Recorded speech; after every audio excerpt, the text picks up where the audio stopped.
السلام علیکم ورحمۃ اللہ وبرکاتہ نحمده ونصلی علی رسولہ الکریم اما بعد فاعوذ باللہ من الشیطان الرجیم بسم اللہ الرحمن الرحیم۔ محرم الحرام کا مہینہ چل رہا ہے تو سوچا کہ اس حوالے سے چند اہم باتیں آپ کے سامنے رکھ لوں۔ محرم کا مہینہ مسلمانوں کے لیے بہت اہمیت کا مہینہ ہے۔ ایک تو اس مہینے میں حضرت حسین رضی اللہ عنہ کی شہادت جو آج بھی ہمارے دلوں میں اس کی زخم وہ درد ہم محسوس کرتے ہیں کہ اس نے نہ صرف اپنے آپ کو بلکہ اپنے ساتھ اپنے تمام خاندان والوں کو اس امت کی خاطر،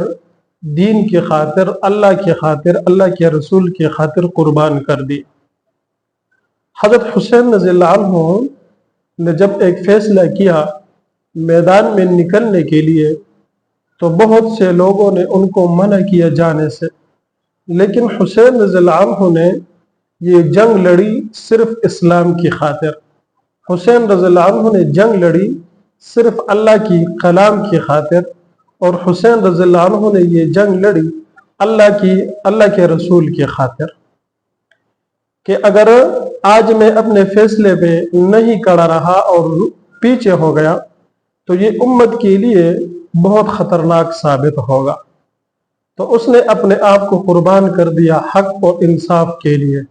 اور آخری وقت تک حضرت حسین رضی اللہ عنہ لڑتے رہے۔ اس کے تمام بدن پہ ایک جگہ ایسا نہیں تھا کہ اس پہ زخم کا نشان نہ ہوتا، اس کا تمام بدن وہ زخموں سے چور چور ہو گیا۔ حضرت حسین رضی اللہ عنہ کے ساتھ اس کے تمام خاندان والے وہ خون میں لت پت ہو گئے، لیکن حضرت حسین رضی اللہ عنہ نے صبر کی ایسی مثال قائم کر دی۔ حضرت حسین رضی اللہ عنہ نے صبر کا ایسا پہاڑ بن کر دکھایا کہ آج تک اس کی مثال ہمیں نہیں ملتی، اور نہ قیامت کے صبح تک اس جیسا مثال صبر والا انسان اور صبر کا پہاڑ ہمیں مل جائے گا۔ آج ہر کسی کے زبان پر حضرت حسین رضی اللہ عنہ کا نام ہے، ہر کوئی حضرت حسین رضی اللہ عنہ کی وہ تعریفات، ان کی وہ فضائل، ان کے وہ اعمال، ان کی حسن کے متعلق تذکرہ کرتے ہیں، لیکن وہ لوگ جو حضرت حسین کے مخالف تھے، وہ لوگ جو حضرت حسین رضی اللہ عنہ کے خلاف جنگ لڑ رہے تھے، ان کا نام اور پتہ کسی کو معلوم نہیں کہ وہ کون لوگ تھے، وہ کہاں سے آئے تھے اور وہ کیوں لڑ رہے تھے، ان کا کوئی تذکرہ بھی نہیں کرتا۔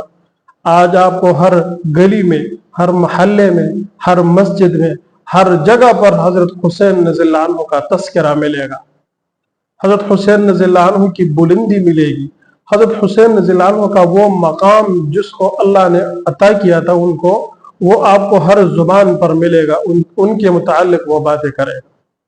تو یہ اللہ رب العزت نے وہ مقام عطا کی حضرت حسین رضی اللہ عنہ کو، کیوں؟ وہ اللہ کے خاطر اس نے اپنے آپ کو قربان کر دیا، اس نے دنیا کو قربان کر دیا، اس نے اپنے خاندان کو قربان کر دیا۔ تو اصل چیز حضرت حسین رضی اللہ عنہ کی اس شہادت سے ہمیں کیا ملتی ہے، ہمیں کیا تعلیم ملتی ہے؟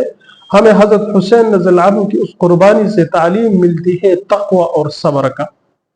یہ دو چیزیں یہ ہمیں حضرت حسین رضی اللہ عنہ کی اس قربانی سے ملتی ہے۔ اور تقوی کے متعلق ہم نے اس سے پہلے بھی بہت مفصل اور تفصیلاً باتیں کی تھی کہ سب سے اہم چیز جو ہے انسان کی زندگی میں وہ تقوی ہے کہ وہ اللہ سے ڈرے، وہ اپنے آپ کو قربان کر دے، اپنے نفس کو قربان کر دے، جس طرح حضرت حسین رضی اللہ عنہ نے اپنے آپ کو اور اپنے نفس کو قربان کیا تھا۔ حضرت حسین رضی اللہ عنہ کے زندگی میں دو چیزیں تھی، ایک تقوی اور دوسری چیز وہ صبر تھی، اور ان دو اعمالوں نے حضرت حسین رضی اللہ عنہ کو اتنا بڑا مقام عطا فرمایا۔ حضرت حسین رضی اللہ عنہ نے جتنے بھی قربانیاں دی ہے اس کے متعلق صحابہ کرام کی چند اقوال میں آپ کے سامنے رکھ لیتا ہوں۔ حضرت عمر رضی اللہ عنہ نے فرمایا، حضرت حسین رضی اللہ عنہ کی شہادت ہمیں یہ سکھاتی ہے کہ ہمیں ہمیشہ حق اور انصاف کے لیے کھڑا ہونا چاہیے، چاہے ہمیں کتنی ہی مشکلات کا سامنا کیوں نہ کرنا پڑے، جتنے بھی مشکلات آ جائے،